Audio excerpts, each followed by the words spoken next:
Hello बच्चों, Manoj Gupta academy में आपका स्वागत है। इस चैनल को सब्सक्राइब कीजिए, लाइक कीजिए और अपने फ्रेंड्स के साथ शेयर कीजिए। बच्चों, आज हम इतिहास पार्ट 1 इतिहास लेखन पश्चिमी परंपरा यानी इतिहास लेखन की पश्चिमी परंपरा कैसी थी, इस पार्ट के बारे में हम पढ़ने वाले हैं। इसमें सबसे पहले इतिहास लेखन की परंपरा, आधुनिक इतिहास लेखन, यूरोप में वैज्ञानिक दृष्टिकोण का विकास और इतिहास लेखन, उसके बाद चौथा है महत्वपूर्ण विचारक। इन सभी के बारे में हम पढ़ने वाले हैं। बच्चों, सबसे पहले इतिहास किसे कहते हैं? भूतकाल में जो घटनाएं घटित होती है उसको हम इतिहास कहते हैं। भूतकाल में घटित घटनाओं के बीच क्रमिक संगति बैठाकर उसका आकलन करना, इस उद्देश्य को लेकर इतिहास का अनुसंधान का मतलब होता है खोज करना, लेखन करना और अध्ययन किया जाता है। और यह जो क्रिया है यह निरंतर और अखंड रूप से चलने वाली प्रक्रिया है। वैज्ञानिक ज्ञान शाखाओं में उपलब्ध ज्ञान की सत्यता यानी क्या सच है उसकी जांच पड़ताल करने के लिए प्रायोगिक पद्धति और प्रत्यक्ष निरीक्षण यानी सामने से देखकर निरीक्षण करना, यह पद्धति द्वारा किया जाता है। इस पद्धति के आधार पर अलग अलग घटनाओं के संदर्भ में सार्वत्रिक नियमों को स्थापित किया जाता है। जो भी पहले का पूरे नियम जो है उसको स्थापित किया जाता है और उन नियमों को बार बार सिद्ध करना संभव होता है। देखो बच्चों, यहाँ चित्र दिया गया है इतिहास की खोज और इतिहास लेखन की आवश्यकता। इतिहास के खोज और शोध कार्य में प्रायोगिक पद्धति और प्रत्यक्ष निरीक्षण पद्धति का अवलंब करना संभव नहीं होता। क्यों नहीं संभव होता है? क्योंकि इतिहास में जो भी पहले घटनाएं घट चुकी है, जो बीत चुका है, उन घटनाओं को देखने के लिए हम वहाँ पर उपस्थित नहीं होते हैं और उन घटनाओं को फिर से दोहराया भी नहीं जा सकता है।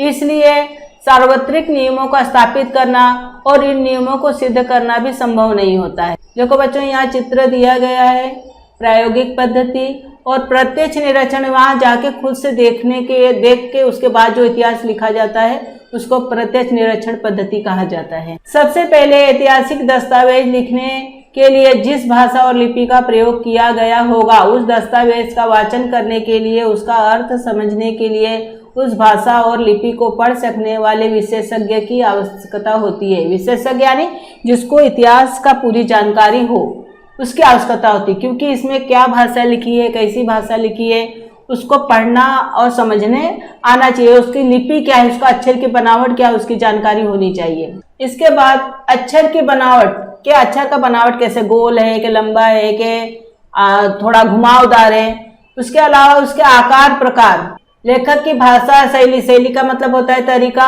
और उपयोग में लाए गए कागज का निर्माण समय, कागज का प्रकार, अधिकार दर्शक मुद्रा जैसी विभिन्न बातों के विशेषज्ञ संबंधित दस्तावेज मौलिक है अथवा नहीं, इसे निश्चित करने हेतु सहायता कर सकते हैं। यानी कहने का क्या मतलब है कि जो लेखक का भाषा लिखने का तरीका कैसा है, वो कागज कब बना था, कागज का प्रकार कैसे था, अधिकार दर्शक मुद्रा यानी छपाई कैसी थी, दस्तावेज असली है कि नकली है, यह सब निश्चित करने में उनकी सहायता, और जो इतिहास तज्ञ है वो हमारी सहायता कर सकते हैं। इसके पश्चात इतिहास तज्ञ जो है ऐतिहासिक संदर्भों का तुलनात्मक, क्या सही है क्या गलत, उसके आधार पर दस्तावेज में जो उपलब्ध सामग्री है उसकी विश्वसनीयता की यानी वो सच है कि नहीं उसकी पड़ताल हम कर सकते हैं। देखो बच्चों, यहाँ पर कुछ दस्तावेज दिए गए हैं लिखित रूप में, तो उसको पढ़ने के लिए हमको तज्ञों की जरूरत होती है। और उसमें कौन सा कागज लगा है,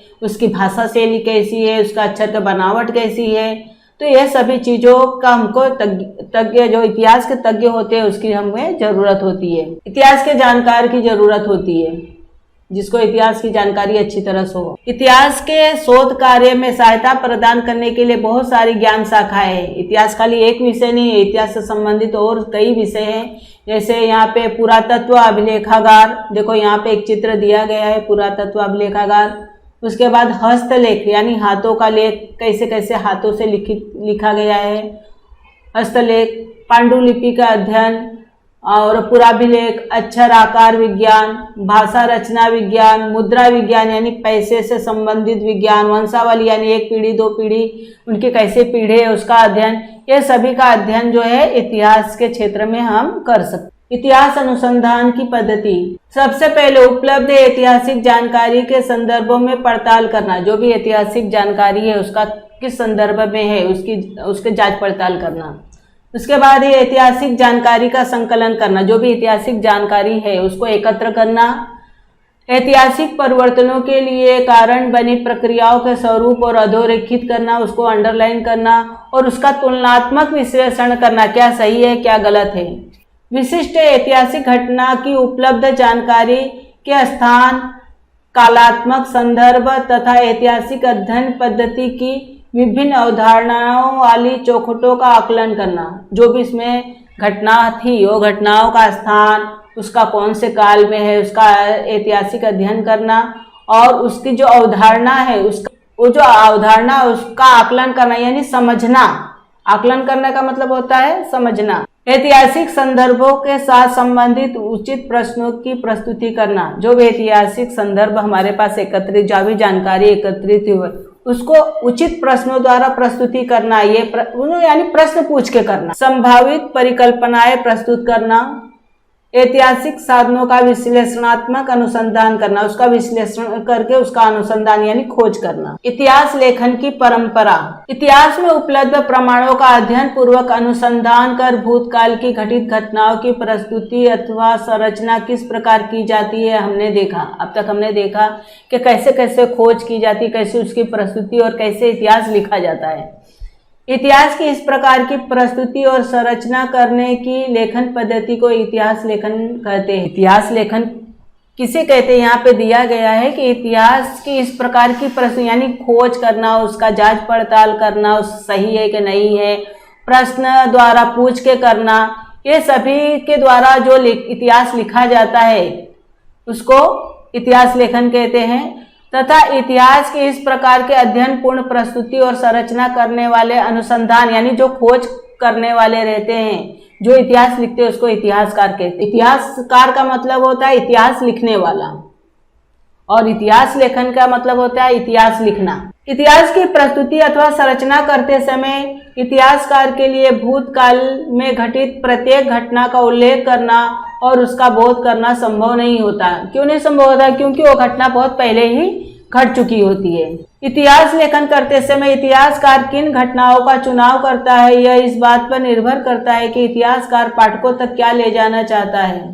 चुनी हुई घटनाओं और उनको प्रस्तुति करते समय इतिहासकार द्वारा अवलंबित वैचारिक दृष्टिकोण उसकी लेखन शैली निर्धारित करता है। कहने का मतलब है जो कुछ पहले की घटनाएं या इतिहास की जानकारी वो प्राप्त करता है, तो प्राप्त करने के बाद उसके पास बहुत सारा और पूरा एक साथ उसको लिखना संभव नहीं होता है। जो भी घटना घटित हुई है तो उसमें जो मुख्य चीजें उसको लेता है और तब उस पर जाकर वो इतिहास में लिखता है। और इससे हमको पता चलता है कि वो इतिहासकार की दृष्टिकोण कैसा है, उसकी लेखन शैली कैसी है। देखो यहाँ पे घटना दिखाया गया है, ये घटनाएं यहाँ पे जिस तरह हम देखते हैं वो पूरी घटनाएं हम नहीं उसमें लिख सकते हैं, खाली जो घटनाएं यहाँ दिखाया जा सकता है वही घटना हम देख के समझ सकते हैं। क्योंकि ये जो घटनाएं भूतकाल में घटित होती है और उसको हम क्योंकि ये घटना भूतकाल में घटित होती है और उस समय हम वहां पर नहीं रहते हैं। जो भी हमारे पास जानकारी एकत्र हुई है तो जानकारी में हमको कौन से मुख्य बातें लेना है यह उस इतिहासकार की लेखन शैली को निर्धारित कर। विश्व की प्राचीन संस्कृतियों में इस प्रकार की इतिहास लिखने की परंपरा नहीं थी। इसका अर्थ यह हम नहीं कह सकते कि उन लोगों को भूतकाल का बोध अथवा उनमें जिज्ञासा नहीं था। यानी प्राचीन काल में भी लोगों के अंदर बोध था, जिज्ञासा था कि मनुष्य कैसे है, उनका प्राचीन काल में लोग कैसे रहते थे, उनका इतिहास क्या था, वो सब उनमें भी जिज्ञासा थी। अपने बड़े बुजुर्गों द्वारा सुनी हुई बातें, पूर्वजों के जीवन और उनके वीरता पराक्रम की बातें अगले पीढ़ी तक पहुंचाने की आवश्यकता उस समय के लोगों में भी अनुभव होती थी। गुफाओं में बनाए गए चित्रों द्वारा स्मृतियों का संरक्षण करना, कहानी कहना, गीत शौर्यों का गायन करना जैसी परंपराएं विश्व की संस्कृतियों में अति प्राचीन समय से विद्यमान थी। यानी प्राचीन काल से ही ये सारे चीज थे, जैसे गुफाओं में स्मृति चित्त का संरक्षण करना, कहानी कहना और गीतों और शौर्य गीत का गायन करना, आधुनिक इतिहास लेखन में उन परंपराओं का उपयोग साधनों के रूप में किया जाता है। आज का जो इतिहास लेखन है उसमें जो परंपराएं थे उसका उपयोग हम इतिहास लिखने के रूप में करते हैं। देखो बच्चों, यहाँ चित्र दिया गया है, इतिहास लेखन कैसे किया जा रहा है। देखो बच्चों, यहाँ चित्र दिया गया है। फ्रांस के लूव्र संग्रहालय में सबसे प्राचीन शिलालेख है उसका चित्र यहाँ पे दिया गया है। और नीचे जो चित्र है लूव्र संग्रहालय का है। संग्रहालय यहाँ पे प्राचीन काल की वस्तुएं रखी जाती है। ऊपर के चित्र में हाथ में ढाल और भाला लिए हुए सैनिकों का अनुशासित पंक्ति और उनका नेतृत्व करते हुए सेनानी यानी सैनिक दिखाई दे रहे हैं। ऐतिहासिक घटनाओं का लिखित अंकन करने की परंपरा का प्रारंभ मेसोपोटामिया की सुमेर संस्कृति का, यानी ये जो प्राचीन जो शिलालेख है ये सुमेर संस्कृति का है, ऐसा वर्तमान स्थिति में कहा जा सकता है।